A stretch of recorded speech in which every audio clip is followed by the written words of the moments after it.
Dak, you've grown accustomed to the spotlight as the starting quarterback of the Cowboys, but without Jason Witten and Dez, how much has your leadership role changed in the locker room? How much have you adjusted how you interact with the other guys? Yeah, for me, it's just about being more vocal. I've always, from the moment I came in and the moment I was able to take over as a starter, felt like I was always a leader, and I was always kind of forced to be more of a leader, being the quarterback of the team. And that's something that I give credit to Jason, Sean, and a lot of those guys that made me step up and be a leader as such a young guy, as a rookie and in a second year. But going into this third year, being more comfortable with everything that I'm doing, with the team, with the offense, with seeing the defense, knowing the defense that we're trying to do, and as well as just knowing my teammates, it's allowed me to step up and now encourage other guys to be better leaders. If I had to pick one game that summed up the frustration of last year, to me, it's the Atlanta game, getting sacked 8 times, showing a difference in games when pressured versus when clean. How do you work on making better decisions in games when you are feeling pressured? Yeah, I mean, as you said, that's something that starts in the film room, starts in the classroom, and it starts in all the preparation. That's what training camp is for, is that we're going to have good days and bad days here in training camp, and it's about staying focused through those bad days and not getting overwhelmed, not trying to do too much to make it, oh, I've got to turn this bad day into a great day by making this one big play. And it's about just staying within myself, staying within the offense, making sure my teammates and the other guys around me continue just to try to get through a bad day and get through a slump or something of that sort that we're having. So when we get in those situations in the games, we've been through it and we know how to get over it. Dak, I know you've addressed the national anthem controversy before, but some have been critical of your stance, with a few even calling you a race traitor. How hurtful are words like those?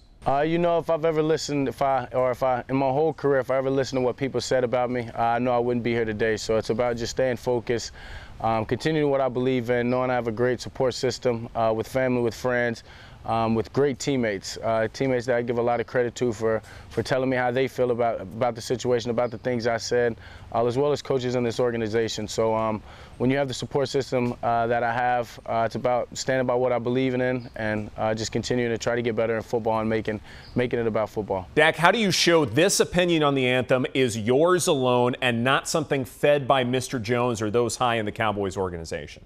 Yeah, I mean, I started off my comments by saying that whether I played for the Dallas Cowboys and the Jones family or not, that's what I believe in and that's what I stand by. So I'm not in a position and I'm not here to try to make people believe that those are my words. I know for a fact those are my words, and people that know me, people that have any encounters in me, know that as well. So for me, it's about just, as I said, continuing to stand by what I said, and just knowing that it's such a controversial issue. You can't be right and you're going to be wrong by some people all the time. So it's just about staying focused to what I can control. Broader picture here on social media, you praise LeBron James for an ambitious plan to start the I Promise School, offering free tuition and uniforms and guaranteed tuition to the University of Akron for graduates. You've taken on ambitious ventures yourself. How important is service? Yeah, service is number one.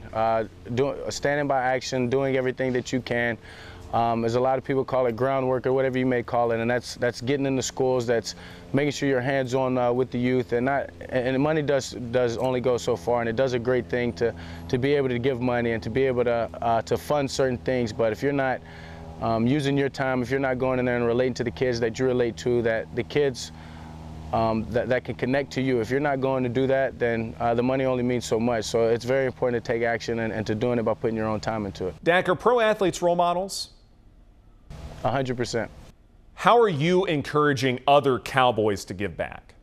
Yeah, I mean, it's just important, as you said, as an athlete and playing for the Dallas Cowboys, anytime you wear this star, you're seen by millions of people. So we know we're role models. We know the impact that we can have on people. So it's about going out there and making sure it's a positive impact and using your name, using the brand, and make sure that you're giving back and you're inspiring and motivating the young people.